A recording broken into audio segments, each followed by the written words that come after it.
that sometimes it might seem as if circumstances are unfolding in a bizarre way. And yet, how could you know which road specifically leads to your goal? Would you expect to teach a top chef how to prepare a dish in their own restaurant? Always remember that the mind is incapable of anticipating all the moves that lie ahead, and so cannot possibly know how to realize the goal. After all, it could not be achieved by ordinary means, could it? And there we go again, trying to crawl into Procrustes' bed of stereotypes and false patterns of thinking. Leave the matter of the means and ways to outer intention. Trust the alternatives flow.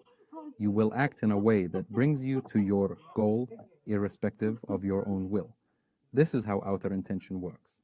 If right now you are walking to a job you hate through the mud and rain, but with a sense of the celebration of life in your heart, all the difficulties you were experiencing will soon disappear.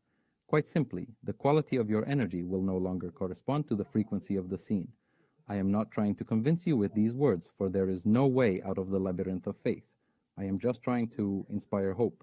There has to be hope that the walls of the labyrinth will crumble when outer intention demonstrates to you that apples fall to the sky. It is impossible to practice transurfing without this hope, and you would not have started if you did not have hope. When there is hope, the mind feels firm, ground beneath its feet, and the heart becomes vibrant. When people encounter misfortune and disappointment or come up against a difficult problem, they give their energy away to pendulums and feel anxious, exhausted, and depressed as a result.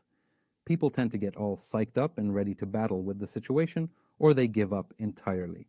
Neither position is very positive, and both lead to stress and depression. There is no calm in these states. The inner core of confidence is undermined, and people turn to cigarettes, alcohol, and drugs, etc., as a way out, only to find themselves in bondage to new pendulums. You can always find strength inside yourself if you wake up and become conscious of how the situation was created in the first place. The problem was created by pendulums, and there is nothing wrong with this. The danger lies not in the problem itself, but in your relationship to it. If you accept the importance of the problem, you are giving your energy to the pendulum. It is important to be conscious of the fact that in any difficult situation, the pendulum requires you either to tense up and fight, or to lose heart and succumb to despair.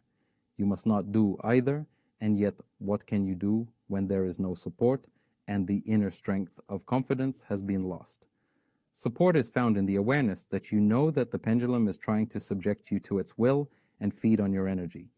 You might wonder how such simple knowledge can help, embolden, and give heart, but it can.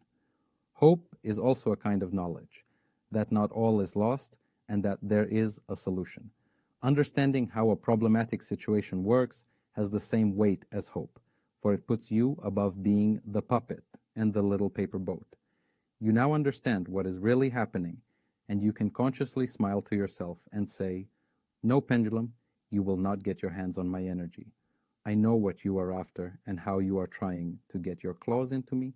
It will not work. You will not get me to buy into the importance of the problem.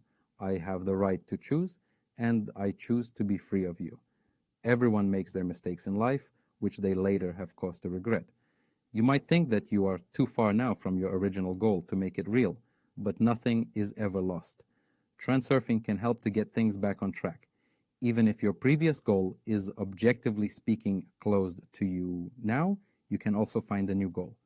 Everyone has more than one goal, and so at any age, there is the chance to set a new goal, and the chance must be taken. The mistakes of the past serve as your capital. If you take this position, you will achieve shining success. Everyone who has achieved success has passed through a whole forest of setbacks and failures. There is a grain of truth in the saying that one man caned is worth two that were not, and failure breeds success. All prominent figures at the height of success have had to go through many difficulties in life. It is just that this side of their life is not particularly advertised. So, if you have made a big mistake and met with failure, be glad, for you are on the sure path to success. If you beat yourself up, whine, and complain about life, failure will repeat itself again and again.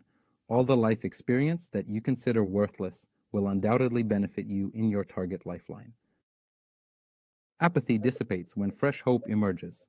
Both animals and human beings who walk the desert to the point of exhaustion forget their weariness when they spot the oasis on the horizon. Picture the fly that beats itself against the window pane next to the open window.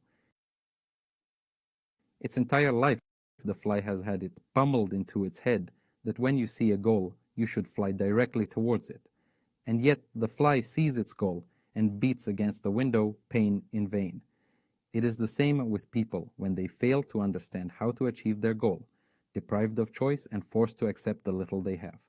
Now that you know that the open window exists, and it is just close by, even if you cannot see it yet, you will have hope, and where there is hope, the energy of intention is released. We need hope to begin taking action. Begin taking action, and you will see that apples fall to the sky. When hope has done its work, you will become conscious of the freedom of choice.